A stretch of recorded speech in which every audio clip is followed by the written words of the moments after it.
Hi guys, I'm here with a very special guest, but I'm gonna go ahead and go on mute and give you about 30 seconds to a minute to get in here to watch the broadcast. We'll see you just in a second.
Alrighty, so I think we are ready to go live. Hi everyone, and welcome back to DSSBreak. I'm here live every Thursday to talk about data science and best practices with leading data professionals in a 15-minute break.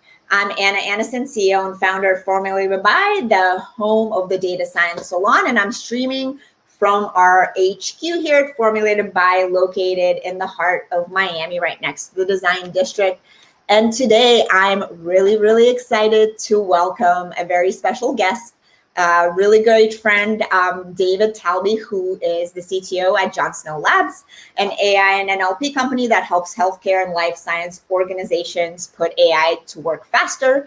And at this company, David pretty much does everything. I'm going to let him tell you exactly what he does. But prior to that, David worked at Amazon, Microsoft, so he has a ton of experience with real world AI systems, especially NLP. David, I'm going to hand it over to you. Tell us kind of a little bit about yourself.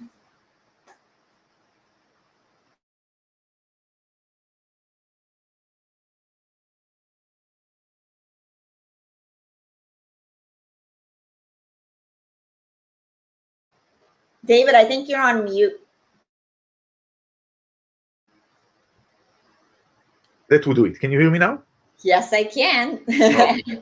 So I'll restart. So Anna, thank you for having me. It's a pleasure. So about myself, I'm a computer scientist. I got into healthcare about 10 years ago at this point, and it's been very hard to live because after, I've worked before on e-commerce, on finance, on other things, but just the impact you can have in healthcare is something that's very hard to get away from. And the technical challenges have also been very interesting. John Snow Labs has been around since 2015, and is most well known for the Spark NLP library, which is an open source library for natural language processing, which gives the kind of the community, and then on top of it, the healthcare industry state-of-the-art natural language processing in a scalable, production-grade, trainable way. And we've been really blessed and very happy with just community adoption and support for the library, for the models that come with it, which has been very interesting to see. Also, have been pushing us very hard, which is really fun because it enables us to work with a lot of cool projects, a lot of interesting people. As a company, John Snow Labs, we focus on healthcare and life science, so that's kind of our commercial focus and really our passion as well. That's awesome. No, you guys are doing some great things. And thank you so much for doing so much for the community. And besides the things that you're working on at John Snow Labs, where do you see most potential in NLP for the healthcare industry right now? Oh, I think we're just scratching the surface. So right now in healthcare, it's a lot of things are still done manually, even like super simple things. If you want to count how many people probably had COVID, for example, right? If you're looking at people who have been in a hospital, right? So you're looking for people who are undiagnosed or underdiagnosed, right? And it's a COVID problem, but also it's a diabetes problem, because a lot of people don't know that they have it until it's too late. It's a kidney disease and kidney injury problem, right? It's life-threatening. Depression is often underdiagnosed, right? So all of these conditions, the only hints you'll have are in unstructured text, right? Meaning you need to actually read the notes of the discussions between the doctors wrote, the nurses wrote, right, to understand what may be going on, what may be suspect.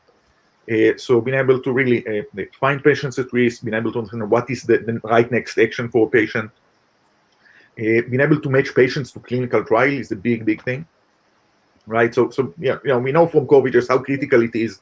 Every additional week and month that the clinical trial is delayed before we can actually have a cure.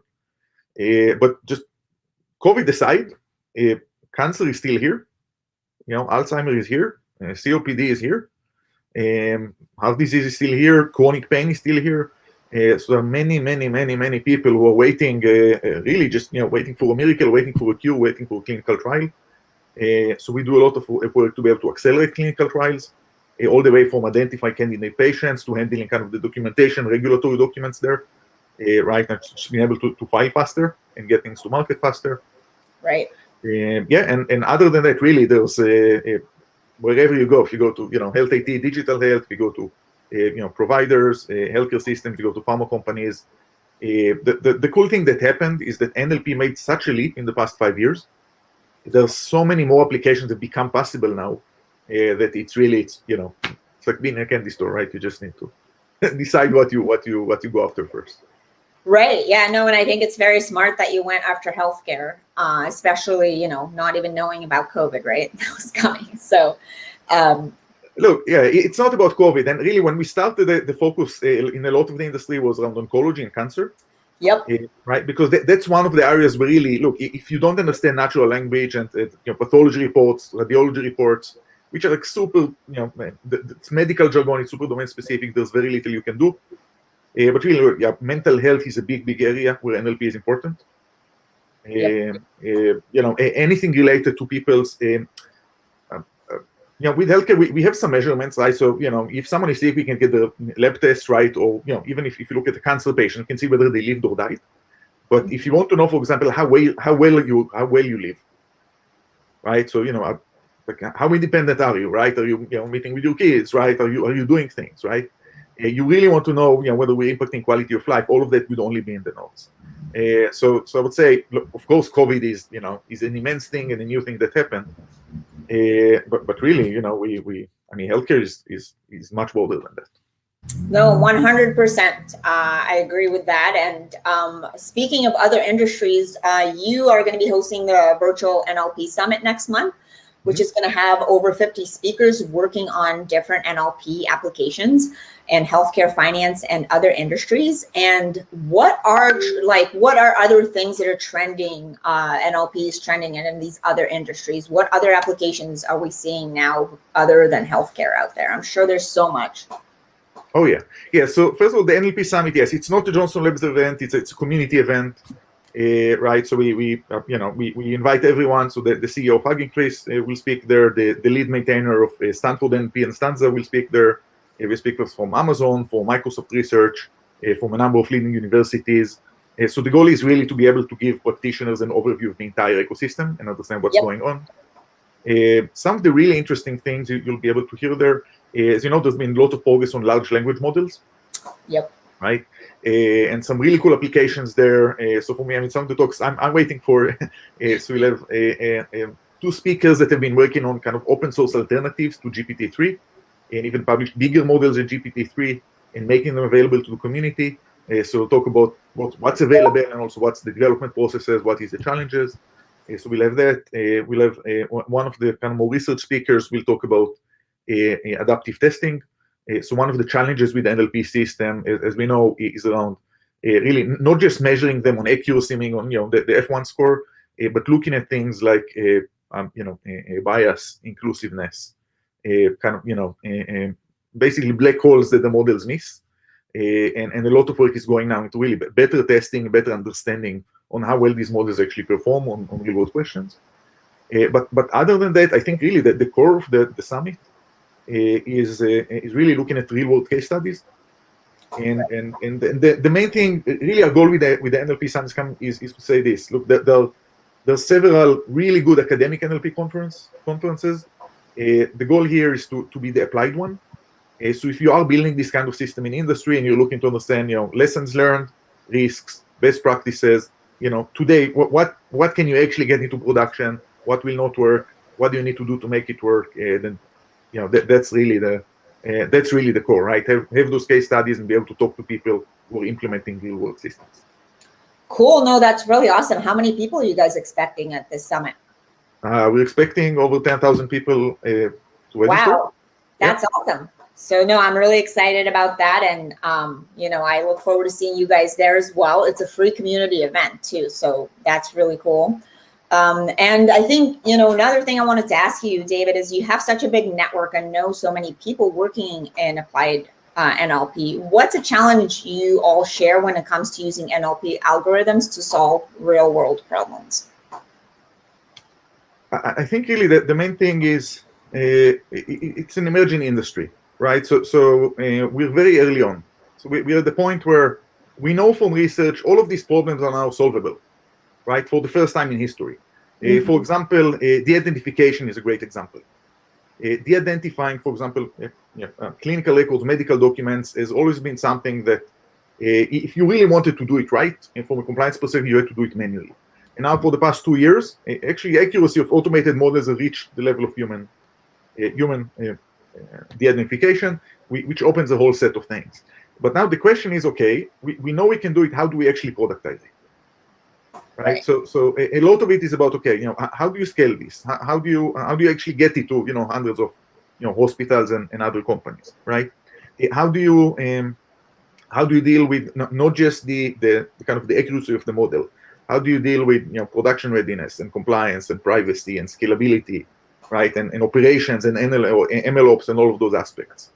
So it feels like I mean, if you compare it to something like the auto industry, it's like we invented the internal combustion engine, right? We are very, very, very far away from mass-produced cars for consumers, right? Like tens of years ahead, right? Or same thing with electricity. It's like we invented the light bulb, but having whole cities lit up, that's going to take a long time, right? And that's really what we are working on.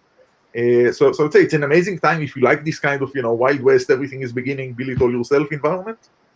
But one of the challenges to explain to customers that it's not it's not done yet, right? It's like we are building this with you, we know how to do it, right? We are discovering a lot of things as we go, right? And I think in the last couple of years that the issues on fairness and bias have come up, right? And it's this kind of thing where it's like, oh yeah, this is an issue, and then it became, oh, this is actually a big issue, and we actually need to find a way to to test this and to measure this, right? And to put this in a process, right? And now that's happening, right? But there's going to be the next thing, right, that comes along. Until really we have something, until we reach a point where we say, okay, this is standard off the shelf stuff. Here's the process. Like we're not there yet. Yeah, well, it sounds like you're working and you're kind of leading the way of going there and being actually kind of at a place where we can really solve like real world problems. And I feel like, as you said, there's already that happening. So I think it's kind of we're already on the right track there, right? So, but there's a lot to be done. Because I hear that you could pick up cancer now, right? Or you could tell if a person has cancer using natural language processing, that's like life-changing, right? I think actually one of the news items I was mentioning today was about that they could pick up lung cancer using machine learning and natural language processing, which is really, I think that is really life-changing. And I think you guys are doing amazing things in the space. And especially you guys have also an open source product, right? Along with, So I think that maybe you could talk a little bit about that before we wrap up. Sure. Yeah. So we are big believers and in the open source community and the power of that community to do good things. So we have a large team working on Spark NLP, which is the open source library. Next month we'll be celebrating 4 years where we've released software every 2 weeks. rain or shine. That's every 2 weeks for 4 years. You've been doing it every 2 weeks consistently. Yes, at least every 2 weeks. Yes. Wow. Well, bravo to you and the team. That's amazing work. That's really hard to do. Yeah, thank you. And look, and I think a lot, it's very easy to put out the first version of an open source project, but a lot of it is you start with the promise, and then you want to actually make sure it works and works for a whole lot of people. Really support the community, right? And community is at the end of the day, it's individual people, right? So people coming to a Slack channel come and say, listen, I'm loading this, I'm getting this exception, right? This is working too slow. How would I do this? And you need to help person by person get the work done, which is what we do and what we enjoy. Another thing, really, our main promise to the community and to our customers is that we will keep you the state of the art, which really means that in a field that's moving so quickly, like NLP, it means that really every year we re-implement all the big algorithms, right? So name entity recognition, sentiment analysis, document classification, even simple things like sentence splitting.